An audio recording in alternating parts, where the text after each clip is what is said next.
Whenever I check out home versions of arcade classics, I find they fall into one of two camps. The first has those which attempt to reproduce the original game on the target machine, usually warts and all, and to varying degrees of success. As for the second, I find that's filled with those which go beyond just porting the original game over, usually expanding on its mechanics in various ways. Ways which may end up being divisive for some players. Sometimes you'll get one which does both, which can be even more exciting if it happens to succeed, as is the case for 1943 Kai for PC Engine, converted and published by Naxat in 1991. Before we dive in though, let's take a quick sidestep into the arcade original to see why it's different from the original 1943. Released into Japanese arcades in 1988, you could think of 1943 Kai as the Championship Edition remix of the original 1943, released a year prior. It doesn't bring much new to the table, instead offering a new set of levels plus some remixed weapons. Its most notable change though, the increased difficulty level. And I mean seriously increased. It doesn't quite reach the levels you'd expect from a modern bullet hell shooter, but it packs a serious challenge nonetheless. Now flash forward to 1991 and to this PC Engine conversion. The 3-year gap might not seem much, at least now, but I'm sure that on release it was seen as a dated choice by many. No doubt reinforced by its follow-up, 1941, appearing on the PC Engine successor, the Super Graphics, the same year. The story more or less mimics that of the original game, being set during the thick of the Second World War. Your home carrier has been blasted, and it's time to take to the air to put a stop to the enemy forces. This has you taking part in 10 separate missions split into 2 phases. The first will have you flying high above the clouds, fighting wave after wave of enemy aircraft. As with the coin-op, they'll harass you heavily here, meaning both your memory and reactions are going to be put to the test by the chaos unfolding on screen. Eventually, you'll reach the midpoint of the stage, which switches focus to taking on the mission's target. The majority of these missions are attacks on naval fleets, where you'll be dodging fire from not just the aircraft, but various ships as you navigate your way up the fleet to the lead ship to take it down. Others will have you tackle a larger airborne threat, which will have you dodging their primary fire, whilst you dish out plenty of shots into the fuselage to bring it down.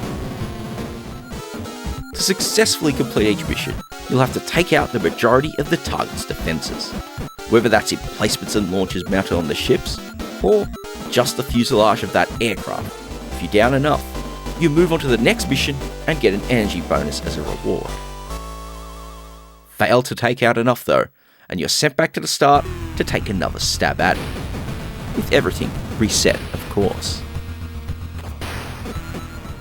Surviving these aerial and naval threats can be a challenge, but help is at hand thanks to the formations of red coloured aircraft. Blasting all of these results in a power-up being dropped. Initially, collecting it will give you a boost of energy. Blasting it a few times will alternate it between an energy boost and a weapon. The weapons you can get range from 3-way shots, which give you additional firing arcs that work wonders to help manage the chaos of the skies. The shotgun fires bursts which may be limited in range, but they'll do plenty of damage along with clearing out oncoming bullets. The shells come in handy against tougher threats as they dish out extra damage with each hit, and their rapid rate of fire makes short work of any smaller enemies getting in your way. Then you get the lasers, which mark a bit of a departure from the slight realism the series offers, at least so far. Finally though, you can get the support fighters that'll bolster your firepower as well, depending on which weapon you're using. Watching the extra shots they bring into play, especially when armed with something like the lasers, is quite a sight to behold. The one hook of the weapon systems in both 1943 Kai and the original game is that these are timed. Each weapon pickup gives you 30 seconds of use, which you can stack by collecting multiples of the same weapon.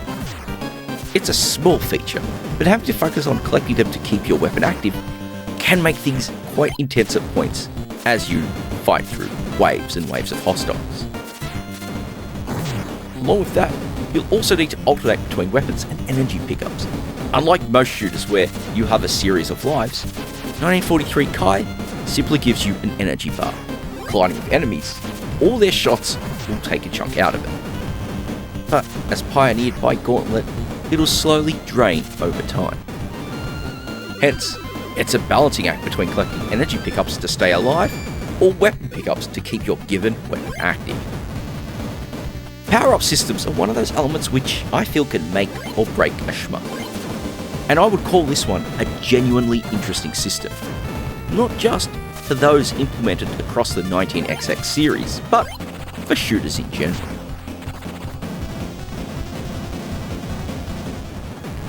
For me, playing 1943 Kai isn't necessarily about the chase for a high score, as the scoring systems aren't really all that deep. There's not much depth to the system, as you'll see. Points are earned by blasting enemies, and depending on how well you do in tackling each mission's target, you'll earn additional bonus points after completing each mission. But there are hidden bonus pickups to find, at least during the opening phase. They're not easy to locate, but if you do nab them, they'll contribute nicely to your score should you be fortunate enough to find them. So all up, it's easy to say that 1943 Kai for PC Engine is a solid conversion of the arcade cabinet. Even though it might be seen as dated on its release, it still makes for a great play. But there's two aspects to it which really make it stand out for me. The first of these is the difficulty. The arcade original is a punishing challenge that is far, far tougher than the original 1943. And to be honest, it's a game that I don't really play much of as a result. There's a fine line I find between a game being challenging and being unreasonable to play, which certainly has been crossed by 1943 Kai's arcade incarnation. I found when even set to its default difficulty, 1943 Kai for PC Engine is much more manageable. Yes, it's still a challenge, and perhaps it can get a little too chaotic at times, but it's one you can learn and master with enough play, so you can generally have a pretty good time with it. What also helps is that you can actually set your difficulty. I spent most of my time for this video on the normal one, and as I said earlier, it gave me a fair experience. It's certainly one I want to spend more time with, even if only to see just how much further I can get on a single credit, as I used quite a few in order to make my way through this. Options like this are something I always appreciate, because there are times when sometimes I crave that more relaxed experience, and if I can set it to easy, then it lets me do that, whilst other times I do want something a little more punishing. And for others who are even more dedicated than I am, they've got the option to push it to hard to make it just as punishing as the original coin-op. So, as great as these difficulty options are, it's the second reason which makes 1943 Kai rather exciting. Remember when earlier I said there were 10 missions you needed to work your way through? Well, I lied. It turns out there's actually 11. The battle with the Monstrous Destroyer, which caps off the arcade game, is found at the end of the 7th mission. And once that's been taken out, you might just expect the end credits to kick off, thinking you'll finish the fight. Instead, you'll watch your fighter be given what appears to be a set of booster rockets, and then boom! The next mission kicks off, and now you're launched out of a plane. And not only that, you'll get to see things turned up all the way to 11. In that most glorious way possible. It feels like this was kind of the game the Naxat team really wanted to make, as there are more intense enemy and bullet patterns on offer, and some more unique scenery as well. You're not just flying over oceans this time. The first time I actually made it to this mission, I was generally surprised and excited, Going from straightforward battles over the ocean to missions which involve attacks against land targets, along with some thrilling set pieces, was seriously awesome. There's one of them where you're strafing a series of trains, and it really stands out compared to the rest of what you've seen so far. Though there's only 4 missions to fight through in this original mode, they are just so much fun that it feels like a great reward for when you've mastered the original game.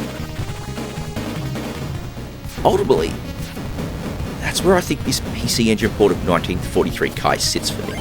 It does a great job in taking the original arcade home, but making it more approachable and playable for those of us who aren't superhuman shmup players. Now, if that was all this version offered, I'd be more than happy to recommend that you spend your time checking it out. But to have this series of bonus missions in this original mode added, it elevates it from just a solid conversion to something that bit unique and well worth checking out. For when you look at the PC Engine's amazing shmup library, it's probably not a game you'd consider to be amongst the S-rank greats. Your games like your Soldier Blades or your Gunheads, or your Gates of Thunder or your Lords of Thunder or more. But honestly, it certainly is a solid contribution to the library, and one I think is well worth playing regardless. Which is always what I appreciate in playing gems like this. Playing those games which might not be the top tier best games to play, but are exciting enough to feel unique and distinct amongst the wider masses of gaming's past. So for that, there's not really much more for me to say than I think you should check 1943 Kai out, whether on your actual PC Engine or an emulated device of choice. But more importantly, thank you all very much for watching.